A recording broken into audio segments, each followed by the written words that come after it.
16h-20h, c'est Virgile sur M.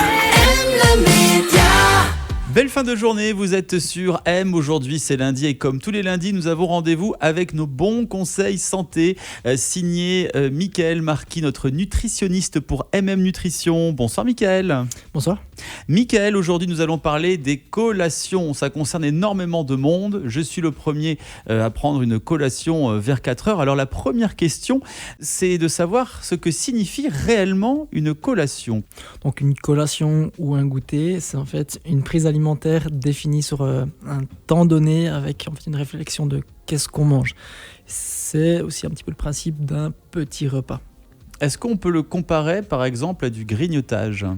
Alors non, justement, c'est une grande différence. Justement, le grignotage, c'est plutôt quelque chose qu'on prend sans réflexion, un petit peu sur le pouce, rapidement, sans se rendre compte de ce qu'on mange. Et puis c'est là qu'il peut y avoir un petit peu des quantités excessives, voire aussi une qualité nutritionnelle un petit peu moins intéressante, contrairement à la collation où c'est un petit peu plus réfléchi et aussi plus recommandé. Donc une collation, ce n'est pas des biscuits, des bonbons par exemple ? Alors ça peut aussi, de temps en temps, l'idée c'est effectivement d'avoir plutôt des collations équilibrées, mais des collations un peu moins équilibrées, ça peut aussi être le cas de temps en temps si on prend le temps de bien les savourer.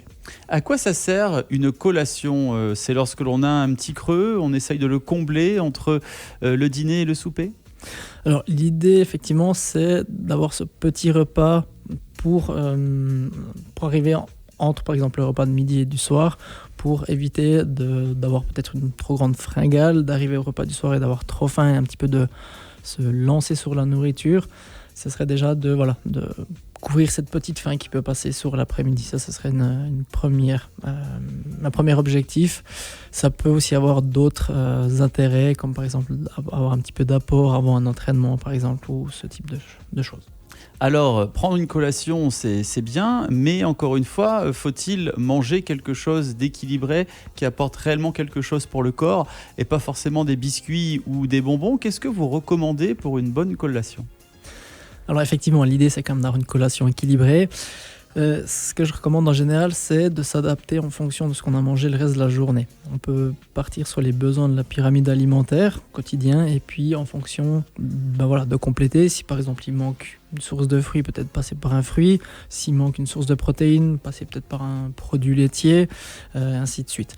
L'idée globale, ce serait plutôt d'avoir 2 groupes différents pour que ça tienne aussi un petit peu plus longtemps en ventre et pas qu'une demi-heure après on a envie de remanger autre chose. Donc voilà, de compléter par rapport à la journée et d'essayer d'avoir 2 groupes différents. Une collation, c'est quelque chose essentiellement à manger. Eh bien d'accord. Effectivement, tout ce qui est à boire, en fait, l'estomac n'arrive pas à le cerner, donc on aura certainement faim juste après. Une bonne soupe en collation, c'est conseillé par exemple ? Si c'est pour répondre à la sensation de faim, pas forcément. Donc prendre une collation, oui, lorsque nous avons une sensation de faim et éviter forcément le grignotage avec les produits très sucrés qui ne sont pas forcément bons pour notre santé. Merci beaucoup Michael Marquis, on se retrouve la semaine prochaine pour d'autres conseils santé. Je vous souhaite une belle soirée. Merci, pareillement. M Média.